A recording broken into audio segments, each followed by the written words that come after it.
number 1. Romanesque architecture. The Leaning Tower of Pisa is a famous freestanding bell tower in the city of Pisa, Italy. It is situated behind the Cathedral and Baptistery of Pisa and is one of the most recognizable structures in the world.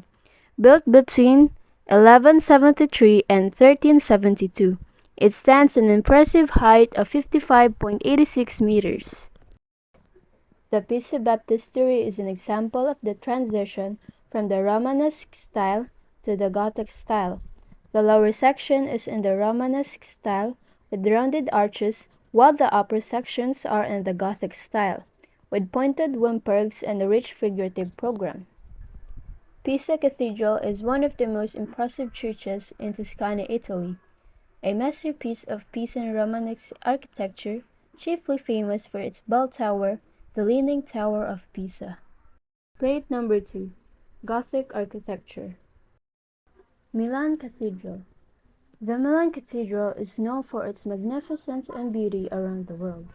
It is regarded as the foundation of the French Gothic style and contains thousands of statues, gargoyles, and church figures. Plate number 3.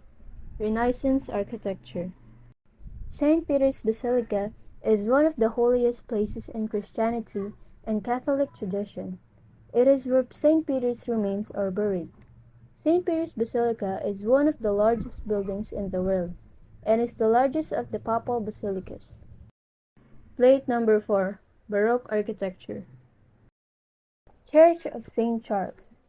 It is one of the most important religious structures in Central Europe and the symbol of Vienna. It is the remarkable final creation of Johann Bernhard Fischer, Jon Erlock. Among its prominent features are the impressive oval high ceiling dome topping the structure, the elongated form of the building, and the exterior columns modeled on the famous analogies in Rome dedicated to the Emperor Trajan. Plate number 5. Rococo architecture. Schloss Nymphenburg. The largest Rococo place is Nymphenburg Palace, and there are several others across Munich, the state capital of Bavaria. However, the majority of the interior spaces are lavishly furnished in the Rococo style, while the palace's facade features a significant Rococo and Baroque fusion. The largest green space in Munich, Nymphenburg Palace Park, encircles the palace. Plate number 6. Growth of European states. Here are the examples of neoclassicism architecture. In France, we have the Madeleine. The Madeleine is one of the rare large neoclassical buildings to imitate the whole external form of an ancient temple, rather than just the portico front. Its 52 Corinthian columns, each 20 meters high, surround the building. In England, we have Houghton Hall. The house has a rectangular main block which consists of a rustic basement at ground level with piano, nobile, bedroom floor, and attics above. In Germany, we have the Schauspiel House. The building, covered with a flat roof, is staggered in different heights depending on the use of the individual building components. Plate number 7. Colonial and Post-Colonial.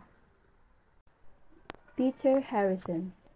One of his main projects is the Redwood Library. Founded in 1747, the Redwood Library and Athenaeum, a rare book repository, the oldest neoclassical building in the country, and the oldest standing library continuing in continuous operation within its original building. Thomas Jefferson. One of his main projects is the Monticello. Over the course of more than 40 years, Thomas Jefferson designed, altered, built, and rebuilt Monticello, making it his autobiographical masterpiece. Its gardens serve as a food source, a botanic showcase, and an international testing ground for useful and ornamental plants. Robert Adam. One of his main projects is Kenwood House.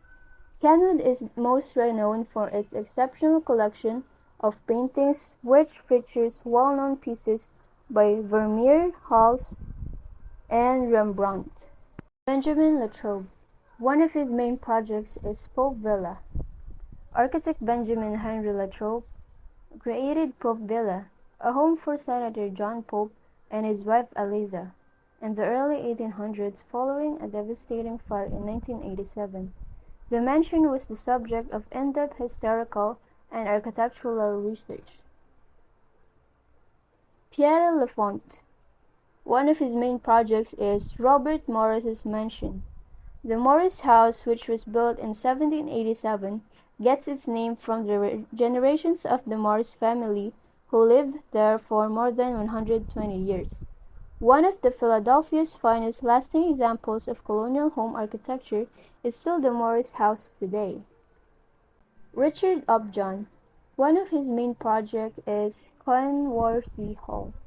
It features a towering four-story tower, windows with different sizes and shapes and brownstone trim, and a family and public area that is distinctively divided by the south gaps. Kenworthy Hall shares tight ties with a group of Upjohn's Italian villa-style homes in the northeast United States, most notably the Edward King House. James Renwick, Jr. One of his main projects is the Oak Hill Cemetery Chapel. Oak Hill Cemetery Chapel is often referred to as miniature Gothic gem and is known as a superb example of Gothic revival architecture. It has buttresses, stained glass lancet windows with tracery, and a pitched roof with a steep design. James Bordas. One of his main projects is the Canal Street. Located in Manhattan's Chinatown district of New York City, the United States 254 and 260 Canal Street is a building situated in the corner of Lafayette Street. It was built in the Italian Renaissance style between 1856 and 1857. Daniel Badger. One of his main projects is the Carey Building. American founder Badger worked under the name Architectural Iron Works in New York City. He played a significant role in the development of cast iron architecture in the United States. One of the examples of the cast iron building is the Carey Building. Richard Morris Hunt. One of his main projects is the Biltmore. Architect Richard Morris Hunt created the 175,000 square feet Biltmore House, which is America's largest home. There are 65 fireplaces, 35 bedrooms, and 43 baths in the 250-room French Renaissance chateau. Henry Hobson Richardson. One of his main projects is the Trinity Church in Boston. It is regarded as one of the best churches ever created. The Richardson Romanesque style of architecture came to be known for the church. Large stained glass windows, murals, and great towers were among the modern interpretations of European Romanesque design that were included into this style. Charles McKim. One of his main projects is the Morgan Library and Museum.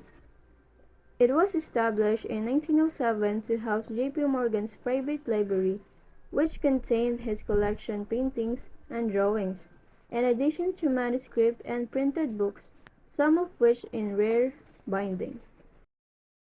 Louis Sullivan. One of his main projects is Wainwright Building. The Wainwright Building is known as the first example of steel frame construction used successfully. Brown sandstone faced the first two levels, while continuous brick piers move up the remaining 7 stories. Each floor is decorated with terracotta panels featuring beautiful reliefs of greenery. William LeBaron Janney. One of his main projects is the First Congregational Church. Built on a cruciform shape, the First Congregational Church of Manistee is a 128 by 74 foot Romanesque revival structure. The church features a black slate roof, sturdy masonry walls covered in red brick, and a stone foundation. Denmark Adler.